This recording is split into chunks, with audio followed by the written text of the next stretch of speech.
has been a while since I filmed an FL5 video. I know I've been working on Bethany, aka the 2003 Civic Hybrid, but it is now track season or HPDE season, and with that I'm having my first track day with the FL5 this coming Saturday. So I got some stuff to prep the FL5 for that weekend. First thing, brakes. Pretty much everyone has recommended swapping out the brake fluid before this weekend. So in this case, I got what some people call liquid gold Castrol SRF. Along with that, I am doing brake pads, and as you can see, I've got the endless brakes. This is the MX72 Plus, which is supposed to be better with heat compared to the regular MX72. I did get these for the FK8 back when I had the FK8 for a street track pad. So apparently these are a lot better than the OEM pads. Plus they don't dust as bad. So I'm excited to get these on there. Also, these are straight from Japan, so that is a plus. Next is the oil. So I am going Motul 300V, and that's primarily just to help protect the engine, especially as it's a full day from morning to evening track day. So just want to make sure the engine's protected. Got this from Race Centric, a local race shop where they do pretty much everything you need to get your car prepped for the track.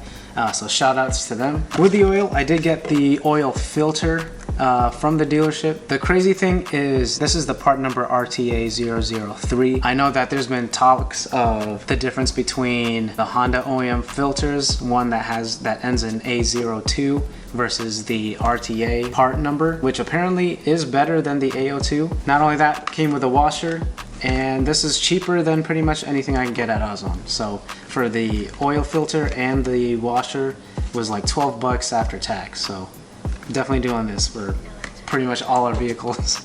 While I was at the dealership, I noticed they had the pamphlet out for the FL5 Honda Genuine Accessories. This thing is sick. I have the one from Japan, as you've seen in a previous video. So cool to get the US spec one. So this is what the front looks like. Open it up. You get the OEM forged wheel right up front. And you get all the US accessories. This thing is pretty sick. But I figured I'd show that off too.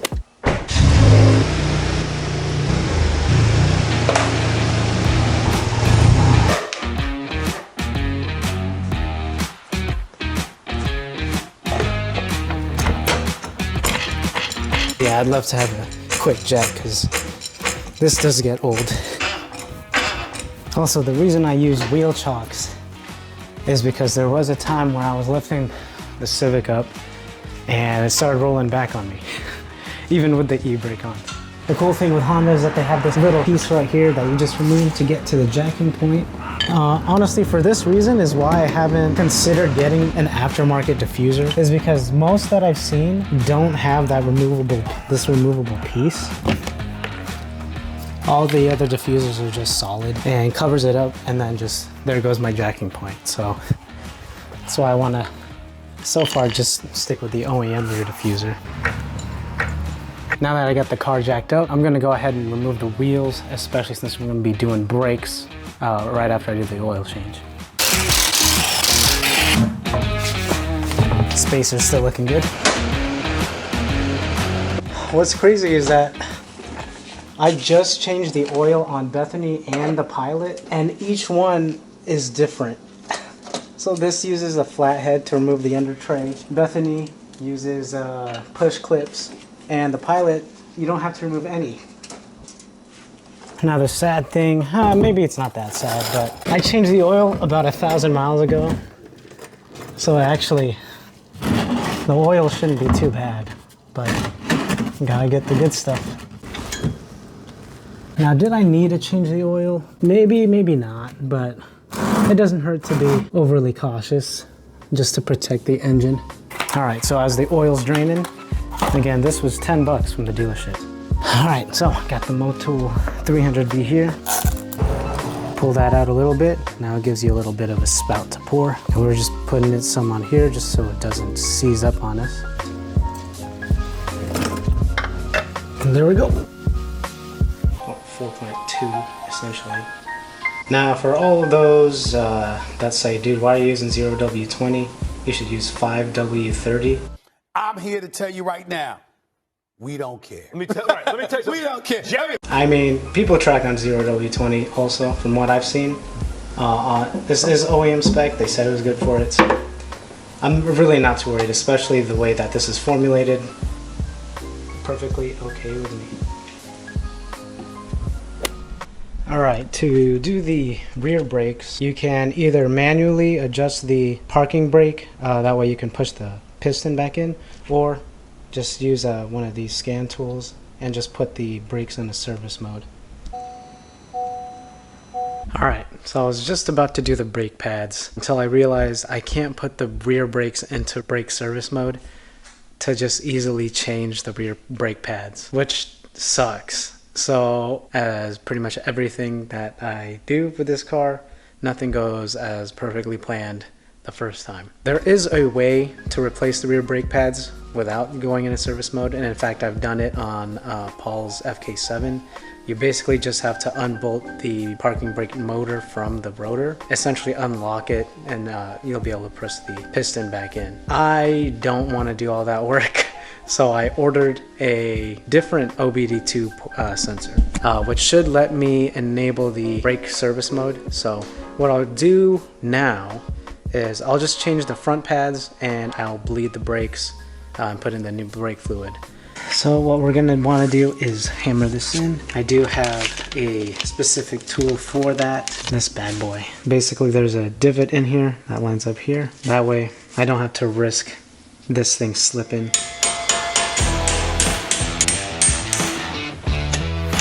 There we go. Sheesh.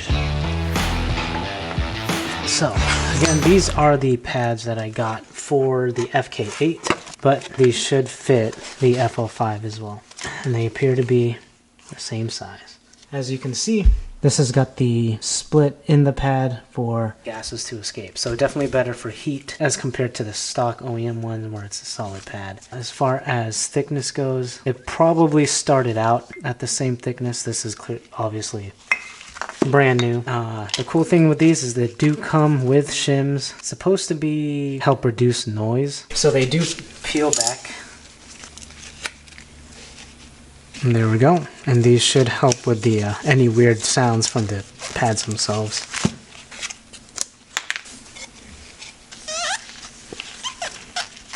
And there we go. There we go. Okay, one thing I almost forgot to do. I do want to put some grease on here. Just make sure that the pistons don't stick to it.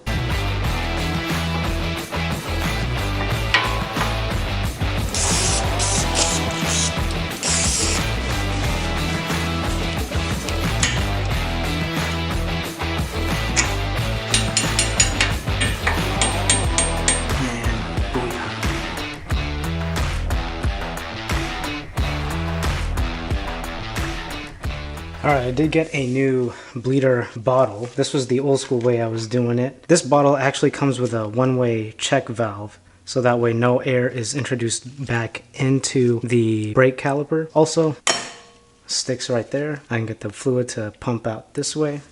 Pretty stoked. The thing about bleeding brakes on the FL5, so I'm used to doing it, bleeding the brake caliper furthest away from the master cylinder and then working closer.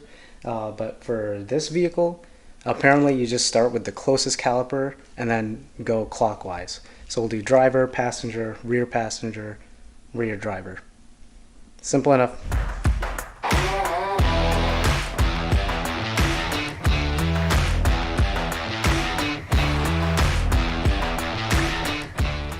Alright, just finished bleeding the brakes and doing that brake fluid flush. I gotta say, this thing right here is awesome. Didn't have to worry about any air or anything of that sort going back into the system, and every time I looked at the tube, pure fluid, no air. But yeah, brakes look sick. Just the blue color contrast, pretty awesome.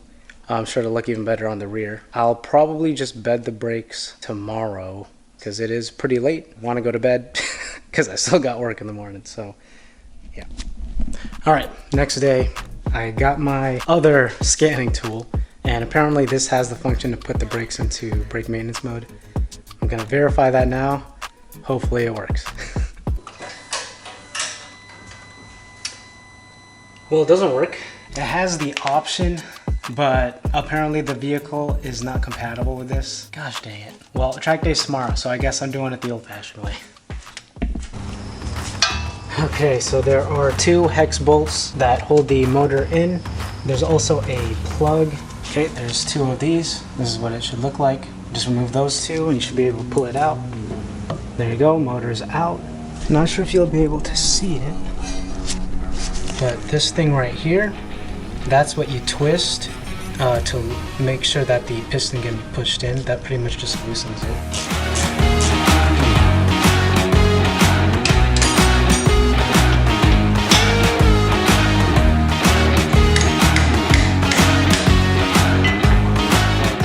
So the cool thing with the replacement pads is they do also have the clips here for the back end pad. And before I put them on, I am going to grease up where they do slide with some anti-seize.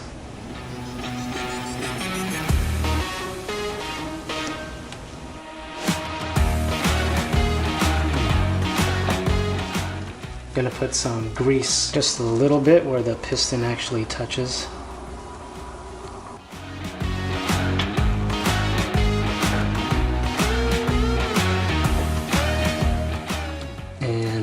Now, like I said before, I am going to grease up the brake slider pins.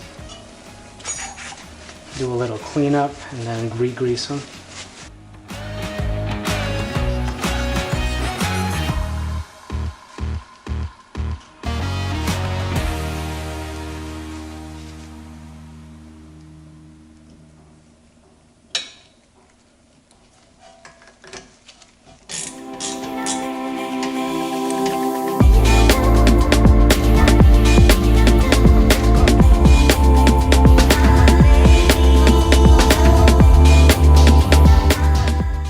Alright, brakes all done. Time to bed them.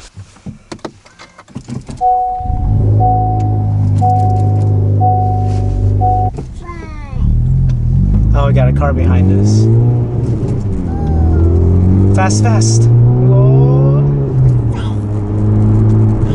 So far, brake pedal feel not too different. I wouldn't say I noticed any difference from stock fluid to the SRF.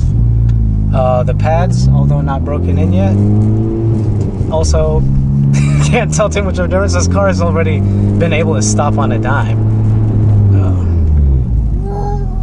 Yeah. I mean, it's stopping pretty good though. Got my daughter in the back. She loves going fast, as you've heard. Not a major amount of torque steer still, even with the spacers. Oh man, we're gonna be set. We are set for the track. You know that track day that was supposed to happen? It didn't happen. It didn't happen for a multitude of reasons. One being the brakes with air still in one of the calipers.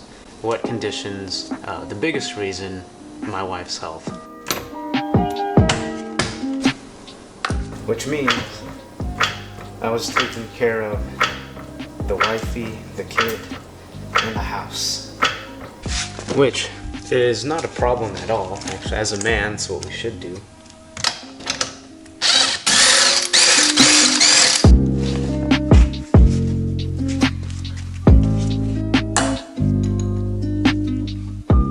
Well, on Saturday morning, it all came to a head.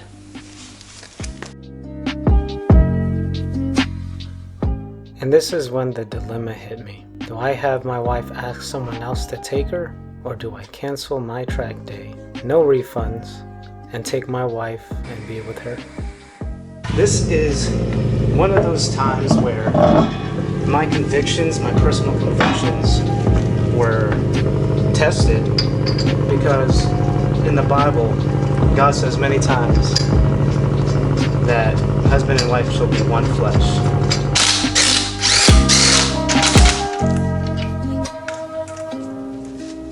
Now, what does this mean?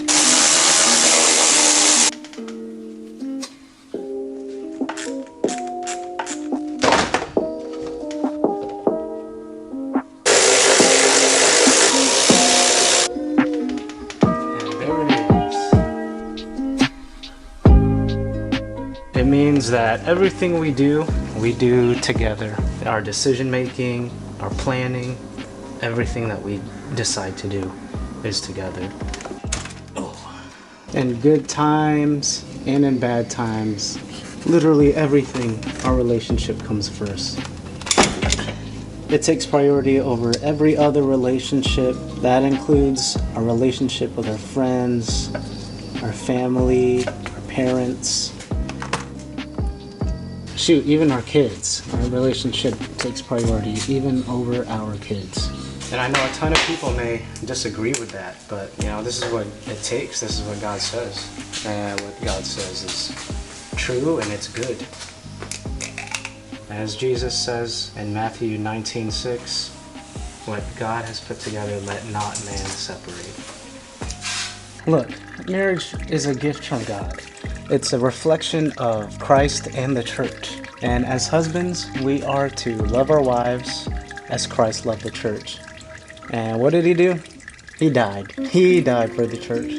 He died for the world. He died for you and me. At the very least, I can give up a track day for my wife. And just like that, brake bleeding and transmission fluid flush complete. Alright, let's start this baby up.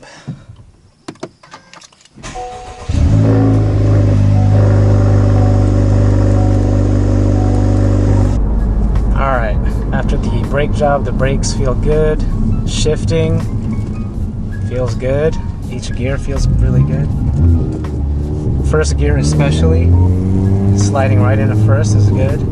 Second gear feels nice.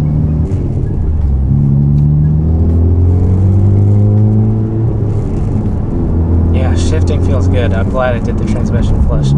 I will say it's probably going to get better even after the next one as we flush out the old OEM fluid, but I mean right now this feels really nice. Because I will say the gears were starting to get just a tiny bit crunchy. It was still nice, but just this feels much better. Again, sometimes sacrifices have to be made, but it's always for the better when it's for each other. That I can always guarantee. The only thing now is trying to find another day to get to the track. Thankfully, there's plenty of other days out this summer. So my next bet is probably sometime July or August, even September. But I just put the fluid in here, so I don't want to push it out that far. So hopefully I can get sometime in July or August. But one thing's for sure, there is an autocross event going to happen at Honda Fest in August, I believe. And I am going to do that for sure. So I have at least one event that I get to go to, but really one on a track day.